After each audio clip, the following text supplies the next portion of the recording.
Alright guys, so here we are back with the Access Virus TI. It's a 3 oscillator synthesizer that's got 3 LFOs, 2 filters, a nice effects section, a nice modulation section to kind of route anything that you want it to go. It can be used as a single synthesizer, or it can be used as a 16-part multi-timbral instrument, meaning it can play 16 different sounds at once. The total polyphony on it is, they say, up to 100 voices. It's 80 voices in the manual, you know, depending on things like reverb and other things that you choose to add on, it will decrease the polyphony.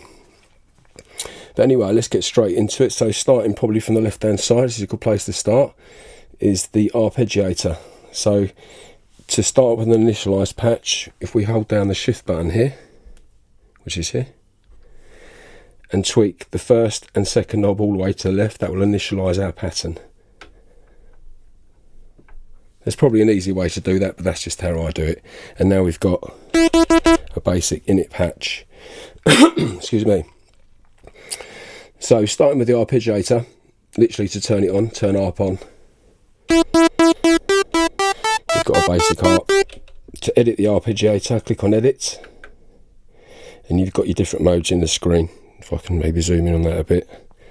So you've got mode up, down, standard stuff, up and down, as played, random, chord, and then you've also got the ARP matrix, which is how you use the user part of it.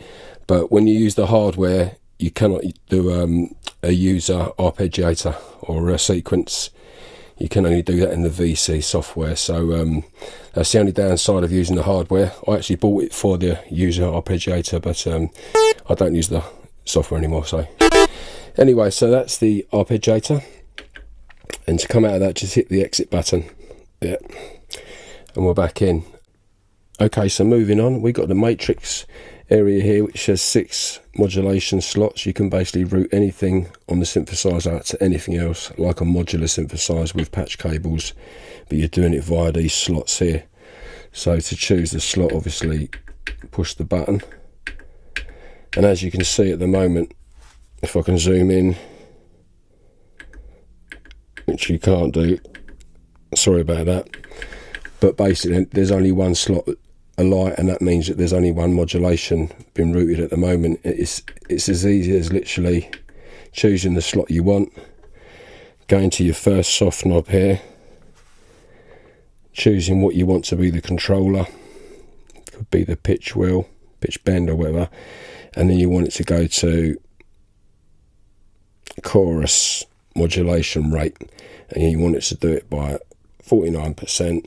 When you move the pitch bend, it will make the chorus effect from the effects section modulate its rate by the 50.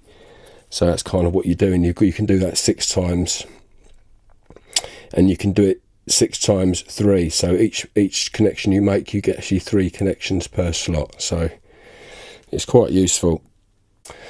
So that's your matrix. Moving on to the modulators. The modulators are basically LFOs, low frequency oscillators. There's 3 of them. They call them modulators because they also have an envelope mode, so instead of it being a cycle, it can be envelope shaped to shape your sounds as well. And there's 3 of those LFOs. Literally, to change the shapes of the LFOs, you just hit the button where it says edit and select the LFO that you want. So LFO 1, and just cycle through, and you've got your destinations, pulse width. They're fixed destinations, as you can see: oscillator 1, oscillator 2 and 3, pulse width, resonance, filter gain, and your assign is where you can do an auto assignment on that as well. So, you know, again, great for sweeping sounds. You can do panning, you know, lots of stuff to move your sounds around and stuff like that. LFO 3 is the one out of the 3 of them that's quite limited. It hasn't got as many functions as LFO 1 and LFO 2, but still very usable. Your rate knob here is obviously the speed of the LFOs. It will make the cycles faster. So that's your modulator section. To the right of that, we've got the oscillators. There are 3 oscillators in it. If you look at the way this is worked out, it says wave, it's got a triangle, and then there's a square pulse width there, which is basically a square that you can move, which is what your pulse width is. If we move it to wave first, all the way to the left, and if you move it quick, you'll see it says spectral shape. By pushing the edit button, you can see where you are. So we're on classic wave, and we've got your standard sine, triangle, and then it goes to wave 3, 4, and then it goes up to another 64 waves. So that's when you choose your wave there. To get your other stuff, your saw and your pulse width and your squares, you can move the dial here to the other ones. So they're your more traditional synthesis tools. And when you move to wave, it gets a bit more complex, but starting with your sine wave. Hypersaw, wavetable, wave PWN, that's pulse width modulation.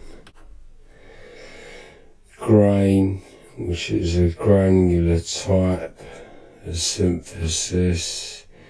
Grain complex, which goes on pitch and time.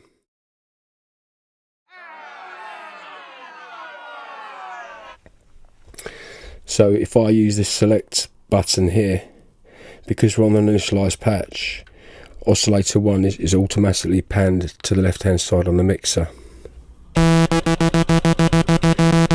So any changes I make to these knobs are going to affect oscillator 1 only. So if I was to choose the semitone, notice it's not doing anything.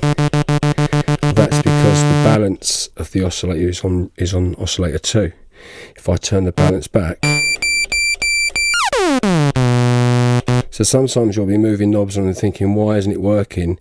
Your key button is this select. Always make sure you can see where that is. And wherever that is, all of the knobs on the oscillator section will apply to that one oscillator. So just remember yourself that when you start twiddling and you think, why isn't it doing anything?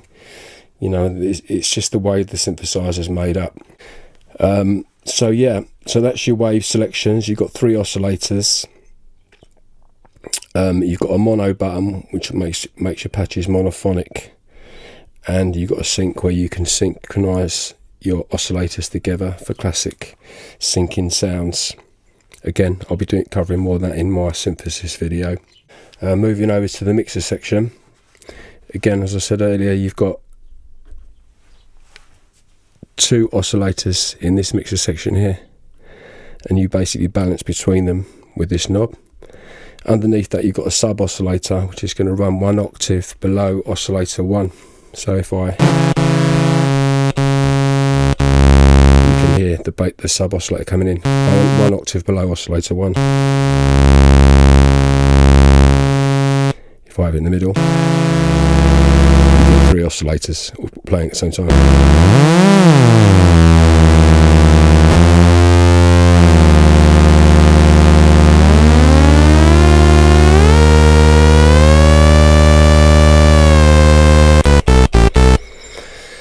So underneath the sub oscillator we have oscillator volume, which will basically affect the whole of the patch. So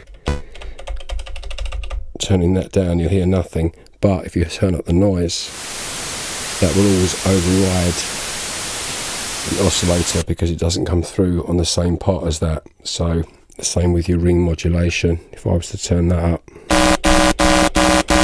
by holding shift and turning the noise volume dial, I introduce the ring modulator.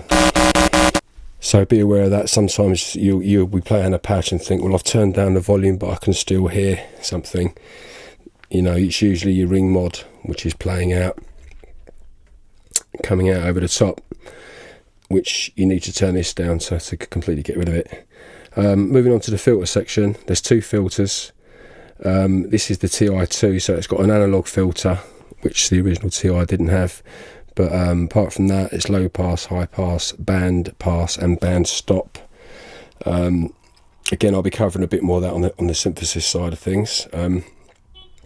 You basically access the filters by their select buttons here, and you choose the filter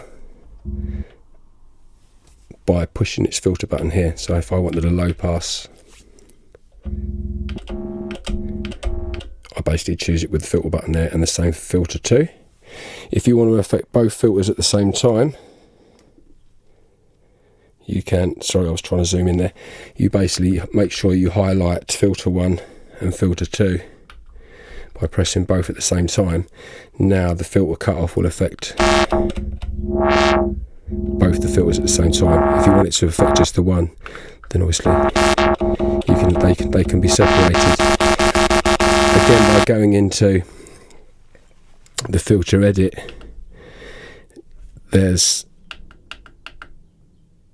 plenty of pages, isn't there, you can get lost in, but the main page is the serial routing, and it's how you want to basically route your filters. You can have two at the same time, you can have one filter going into the other filter, and you can link them and unlink them in this page here. So it's quite an important page to remember when making your sounds with that.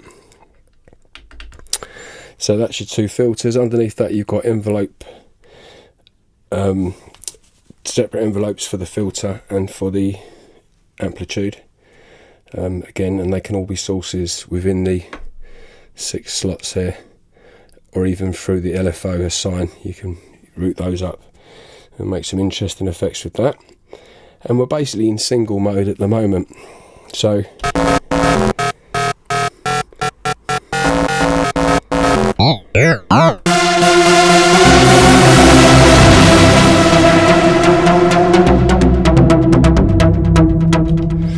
so I've got a Digitakt signed up to that, going in on a separate channel and to play this single. So I'm going to now stop the video and come back with the multi side of the video. Alright guys, so here we are with the second part of the video. This is going to be covering the multi. Obviously to access the multi, press this button here, and now what that does, it turns the machine into a 16 parts multi-timbral machine, where you can have a different sound on each MIDI channel. So when you first go into it, you'll start off with an init multi like this, which will default, but I've just prepared one here, and I've got 4 separate parts to it out of the 16 that I'm going to be using for this demonstration. So I'm going to be using a Digitakt to play the individual parts. This is part 1. By pressing the part button again, we move to the second sound, where I've got a little arpeggiated sound.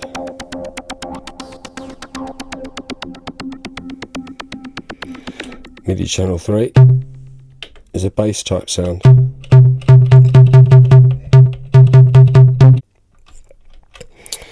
So let's just play a little sequence I've got here on the Digitakt. Part 1. If I wanted to change the sound for part 1, holding shift here and pressing edit, I can now select using the soft knobs, soft knob number 3, excuse me, slurring there, soft knob number 3, and you can basically select each program by just touching the knob first, and then use these buttons to scroll through individually, or if you want to move through the numbers quickly, if you know where you're going, you can use that. The middle one will do your banks. So basically I've got 4 sounds programmed on 4 separate MIDI channels, and you choose the sounds by holding the shift and pressing edit in the multi. Now if you wanted to choose a separate outputs,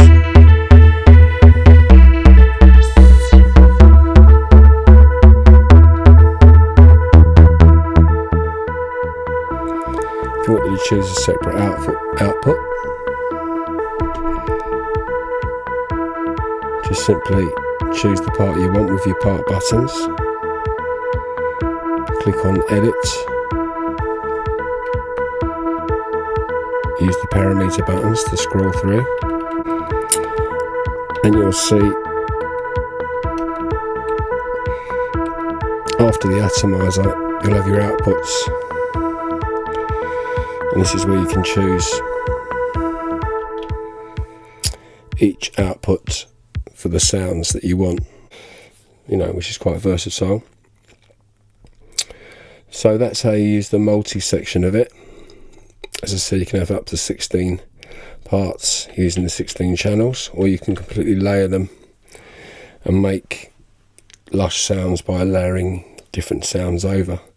So instead of having that sound on its own on channel 1, I can move to the next channel by use the parameters by pressing shift and edit.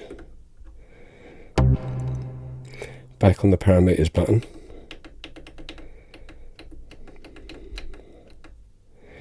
and I just turn that MIDI channel to 1, to the same as the first one.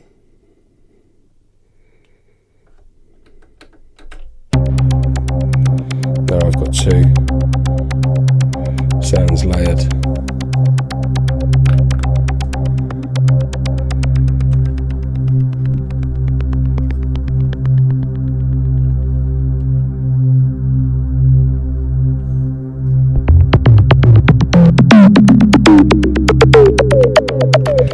So you can build some real complex sounds by putting them all on the same MIDI channel and layering the parts up.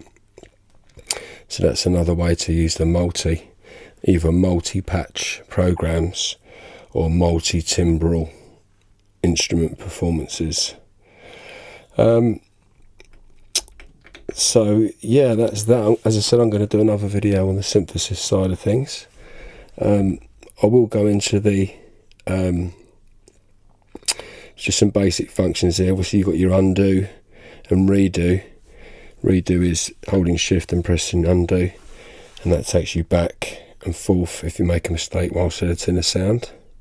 To store a sound, obviously press store, choose your destination with the knobs, and then press store again. It will give you the chance to change the name of it if you wanted to, and then press store again. So to synchronize to the clock, you can press the edit button, and you can also, I believe, hold shift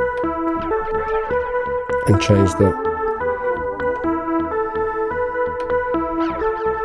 tempo manually by moving the release in the amplitude envelope section and holding shift.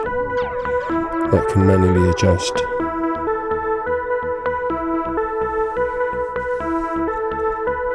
And that applies to all your effects as well, which is a good time to go into the effects now. I've got delays, reverbs, there's a 3-band EQ, and literally these are per part, so if I wanted to put something on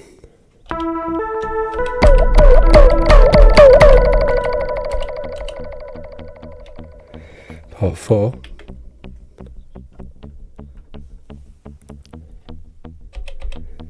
part 3, sorry.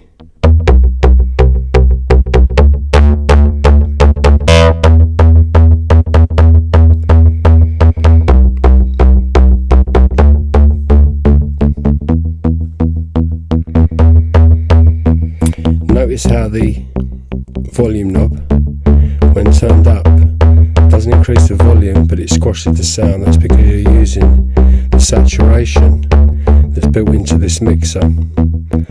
So now's a good time to talk about that. I must stop saying that. But if we hold shift and turn the volume knob, you get your saturation types, which is what you can read in this area here.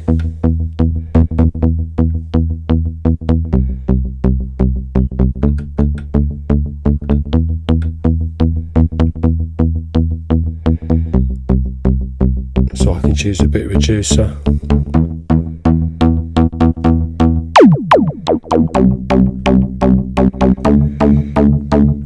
And now the volume knob continues to be volume again, but it adds gain into the mixer to create harmonic distortion.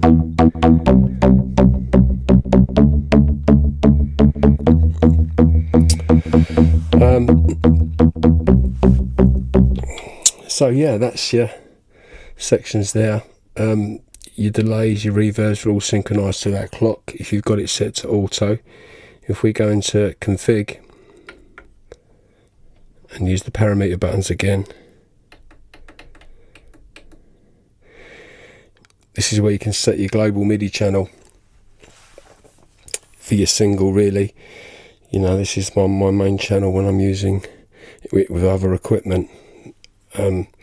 Again, if I've got other equipment plugged into it and I want to use the output coming through, I use the soft through.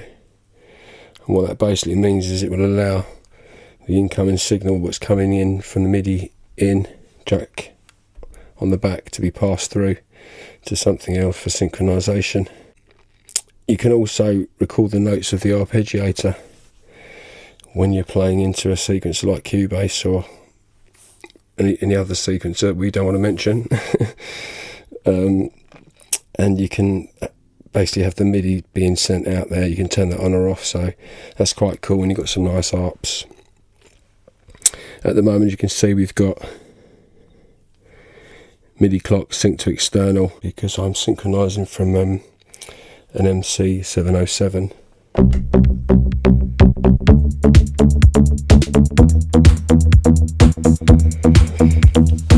And that's what's synchronizing the Digitakt. And I'm using the 8 tracks on the Digitakt to play 8 parts of the Access Virus in multi-mode. So that's how you do it. As I said, I'm going to do another video on synthesis, so don't forget to subscribe, hit the notification bell. It's been a long video actually, and I think I'm going to call it a day or a night now.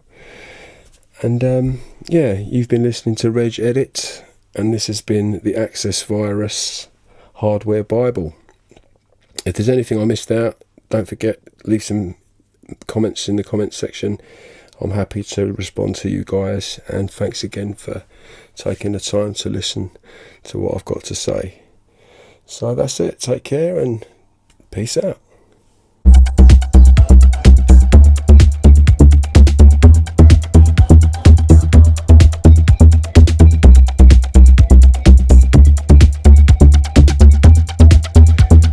As you can see on the front,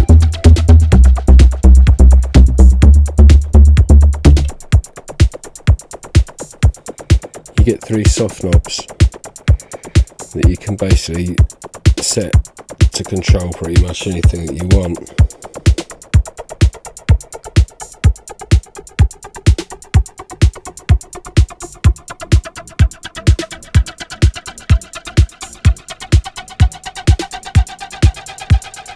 So you can kind of do stuff on the fly.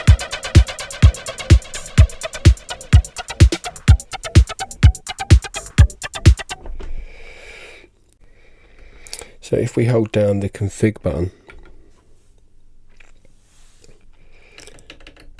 and scroll through the pages of endless monotony,